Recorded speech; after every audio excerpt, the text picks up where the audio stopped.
Hello नमस्कार साथियों, कैसे हो आप? मेरे यूट्यूब चैनल पे आपका हार्दिक स्वागत एवं अभिनंदन करता हूँ।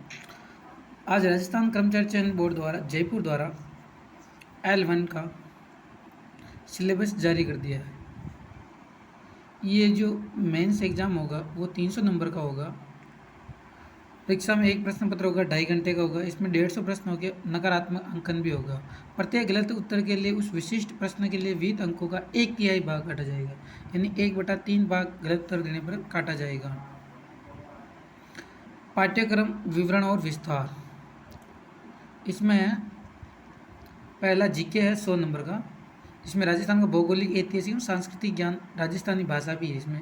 भूगोल है, भूगोल में राजस्थान का भौगोलिक स्वरूप है, मानसून तंत्र एवं जलवायु, नदियाँ, जिले, बांध, वन संपदा, वन्य जीव जंतु, वन्य जीव संरक्षण एवं अभियान, मृदा संरक्षण, राजस्थान की प्रमुख फसलें, जनसंख्या, जनसंख्या घनत्व, साक्षरता, लिंगानुपात, राजस्थान की जनजातियों एवं जनजातीय क्षेत्र, धात्विक अधात्विक खनिज, राजस्थान के ऊर्जा संसाधन, परंपरागत एवं गैर परंपरागत, राजस्थान के पर्यटन स्थल, राजस्थान में यातायात के साधन, इतिहास एवं संस्कृति में राजस्थान की प्राचीन सभ्यताएं, कालीबंगा, आड़, गणेश्वर, बालाथल और बेराट इत्यादि।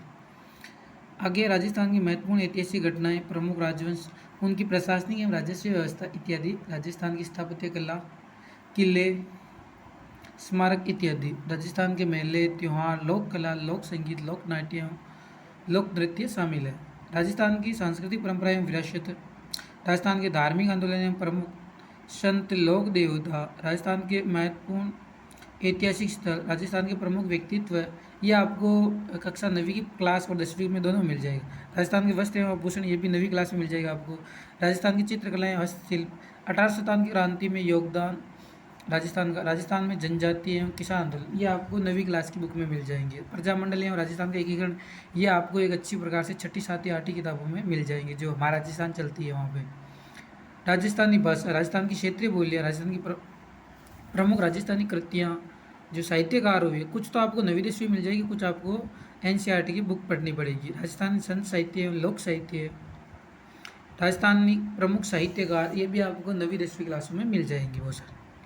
राजस्थान का सामान्य ज्ञान, शैक्षिक परिदृश्य, निःशुल्क एवं अनिवार्य बाल शिक्षा का अधिकार अधिनियम और सामाजिक विषय, ये आपकी 80 नंबर का, जिसमें फ्लैगशिप योजनाएं पे राजस्थान के प्रतीक चिन्ह, राजस्थान की राज्य सरकार की फ्लैगशिप योजनाएं, बहुत सारी योजनाएं चलाई गई है, तो उनके बारे में याद होगा इसमें। राजस्थान के प्रमुख अनुसंधान केंद्र, धार्मिक स्थल है, प्रमुख खिलाड़ी है, प्रसिद्ध नगर एवं स्थल है, राजस्थान के प्रमुख उद्योग, राजस्थान की राजनीतिक एवं प्रशासनिक व्यवस्था, राजस्थान जन कल्याणकारी योजनाएं, बहुत सारी कल्याणकारी योजनाएं हैं। शैक्षिक परिदृश्य, शिक्षा अधिगम में नवाचार, राज्य में केंद्र एवं राजस्थान सरकार की विद्यार्थी कल्याणकारी योजनाएं एवं पुरस्कार, विद्यालय प्रबंधन एवं संबंधित समितियाँ, राष्ट्रीय शिक्षा नीति 2020 राजस्थान के परिप्रेक्ष्य में, ये जो शिक्षा नीति 2020 लागू हुई, वो राजस्थान में कब लागू हुई, उसका क्या महत्व है, राजस्थान के परिप्रेक्ष्य में देखना है। निःशुल्क एवं अनिवार्य बाल शिक्षा का अधिकार 2009 वाला क्रियान्वित, क्या क्या नियम है, और ये राजस्थान में 2011 में लागू हुआ। तो राजस्थान में कौन कौन सी धाराएं लागू हुई, कौन कौन सी, आगे राजस्थान की मान्यता प्राप्त निजी विद्यालयों में निःशुल्क प्रवेश, यानी कि निजी विद्यालय में दूसरा बालक होता है वो RTA के तहत होता है, फिर बाद में होता है 5वां 9वां, ये सारे RTA के तहत मिलती है इनको छूट, ये पूरा। इसके अलावा सामयिक विषय, यानी कि जो करंट अफेयर्स है, राजस्थान की समसामयिक घटनाएं, राजस्थान में अभिनव विकास योजनाएं क्रियान्वित, अन्य समसामयिक विषय कोई भी पूछ सकते हैं। ये टोटल है 80 नंबर का, तो यहाँ से टोटल 180 नंबर तो यहाँ कवर होते हैं, फिर छोटे छोटे करके 120 नंबर है। जैसे हिंदी में शब्द भेद, संज्ञा, सर्वनाम, विशेषण, क्रिया विशेषण, संधि, समास, शब्द रूपांतर, शब्द शुद्धि, मुहावरे और लोकोक्तियाँ, ये सारे टॉपिक आपको 9वीं क्लास में एक बुक चलती है NCERT की, वो आप में मिल जाएंगी। English articles, tense, voice, narration, idioms and proverbs, phrasal verbs and words substitution, ये आपको 10वीं क्लास की जो ग्रामर की बुक आती है वहाँ आपको अच्छे से प्रकार से मिल जाएंगी। गणितपूर्ण संख्याएं, अभाज्य भाज्य संख्याएं, गणित मूल संख्याएं, जोड़ बाकी गुणा भाग, भिन्न की अवधारणा, दशमलव संख्या, अभाज्य गुणनखंड, लघुत्तम समाप्रत्यय, महत्तम समाप्रत्यय, percentage, loss and profit, simple interest and compound interest, रेखा एवं कोण, समतलीय आकृतियों के परिमाप एवं क्षेत्रफल, ठोस आकृतियों, घनघनाभ, बेलन, शंकु, गोले, पृष्ठ क्षेत्रफल। ये आपको सारी गणित नवी दसवीं में पूरी मिल जाएंगी, आपको इससे बाहर कुछ भी नहीं आएगा। जो इसमें मैथमेटिक्स टॉपिक है ये आपको प्रतिशत लाभ आने 7 या 8 बुक्स में मिल जाएंगे। ये लघुत्तम महत्तम 6ठी क्लास की बुक में मिल जाएंगे आपको सारी। और ये घनघनाभ, बेलन ये 9th और 10th की में आपको विस्तार रूप से मिल जाएंगे वहाँ पे। सामान्य विज्ञान, अम्ल क्षारक और लवण, तत्व यौगिक मिश्रण, भौतिक रासायनिक परिवर्तन, गति, बल एवं गति के नियम, प्रकाश, कोशिका संरचना एवं प्रकार, जीवों में श्वसन एवं परिवहन, जंतुओं में। यानी आपको एनसीईआरटी की 9वीं 10वीं की क्लास की जो विज्ञान चलती है उनमें सारे टॉपिक मिल जाएंगे विज्ञान के। सामाजिक अध्ययन, राजस्थान एक परिचय, मुगल साम्राज्य, राजस्थान की अर्थव्यवस्था, पृथ्वी के प्रमुख स्थल रूप, भारत, प्राकृतिक वनस्पति, वन्य जीव संरक्षण, राजस्थान में कृषि, भारतीय संविधान, राजस्थान की संविधान निर्माण में योगदान, राजस्थान में लोक प्रशासन। ये 10 नंबर का तो कोई खास नहीं, इसमें आप मुख्य रूप से ऊपर से पढ़ लेना तो आपको यहाँ पे 1 या 2 सवाल, 3-4 सवाल मिलेंगे जो इतने ज़्यादा डीपली नहीं पूछते हैं यहाँ पे। शैक्षणिक रीति विज्ञान, हिंदी भाषा की शिक्षण विधियाँ,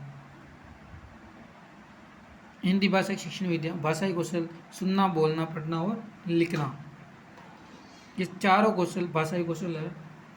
तो ये आपको फर्स्ट रैंक की जो बुक आती है बाजार में वहाँ उसकी लैंग्वेज के हिसाब से आपको अच्छी मिल जाएगी। आगे हिंदी भाषा शिक्षण में उपागम, हिंदी शिक्षण में चुनौतियाँ, कौन कौन सी चुनौतियाँ होती है, हिंदी शिक्षण अधिगम सामयिक सामग्री उनका उपयोग, हिंदी शिक्षण की मूल्यांकन विद्या, निदानात्मक उपचारात्मक शिक्षण। आगे हैं इंग्लिश, ये जो छोटे छोटे नंबर होते हैं ये आपकी मेरिट तय करते हैं।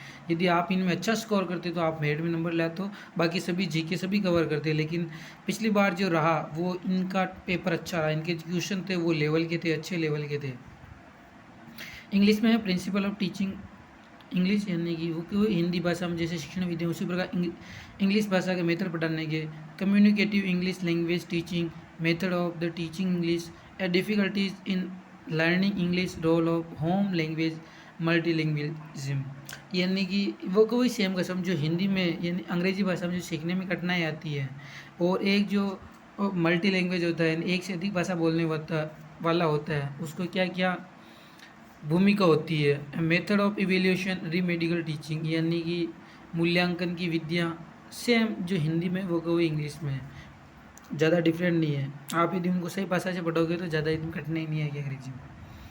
ये शिक्षण विद्या सारी मिलती जुलती है, एक दूसरे से रिलेटेड होती है सबकी भाषा। गणित विषय की शिक्षण विद्या, गणित शिक्षण में उपागम, शिक्षण की चुनौतियाँ, शिक्षण सहायक सामग्रियाँ उपयोग, शिक्षण की मूल्यांकन विद्या, निदानात्मक उपचारात्मक, ये सभी में मिलेगा आपको निदानात्मक एवं उपचारात्मक।